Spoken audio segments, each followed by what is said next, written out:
దేవుని నామానికి స్తోత్రం కలుగును గాక. ఈరోజు యూట్యూబ్లోను స్టేటస్లోను వీక్షిస్తున్న వీక్షకులందరికీ నా హృదయపూర్వక వందనాలు తెలియజేస్తున్నాను. ఈరోజు దేవుని యొక్క వాగ్దానములో ఒక మాట మీకు తెలియజేస్తూ ఉంటున్నాను. అదేంటంటే కీర్తన గ్రంథము 128వ కీర్తనలో 2వ వచనాన్ని చెప్తున్నాను. నిశ్చయముగా నీ చేతుల కష్టార్జితమును అనుభవించదవు అని వాక్యం చెప్తుంది.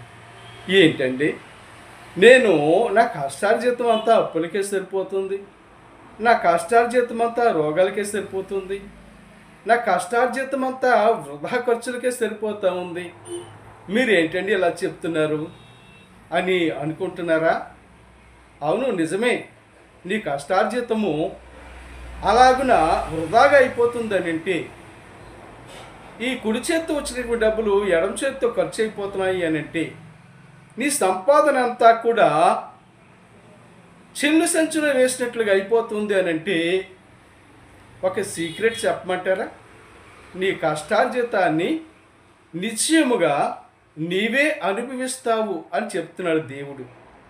కనుక నీవే అనుభవించాలి అని అంటే ఒక సీక్రెట్ ఉంది. అదేంటో చెప్పమంటారా?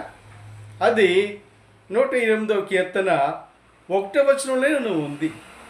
దాన్ని నేను చదువుతాను, మీరు వినండి.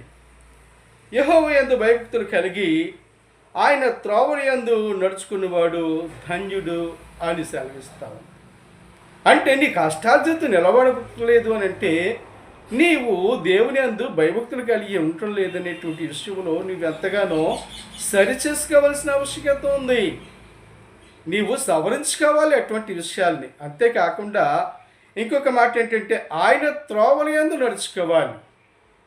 ప్రియులరా, మన త్రోవల యందు నడుచుకున్నంత కాలము మనకేమీ ఆశీర్వాదం ఉండదు.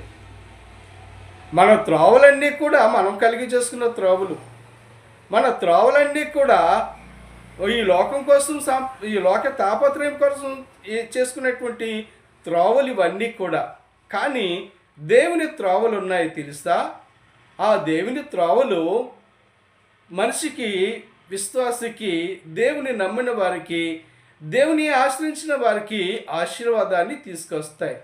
అవే ధన్యతలోనికి నడిపిస్తాయి అనే సత్యాన్ని నువ్వు తెలుసుకోవాలి.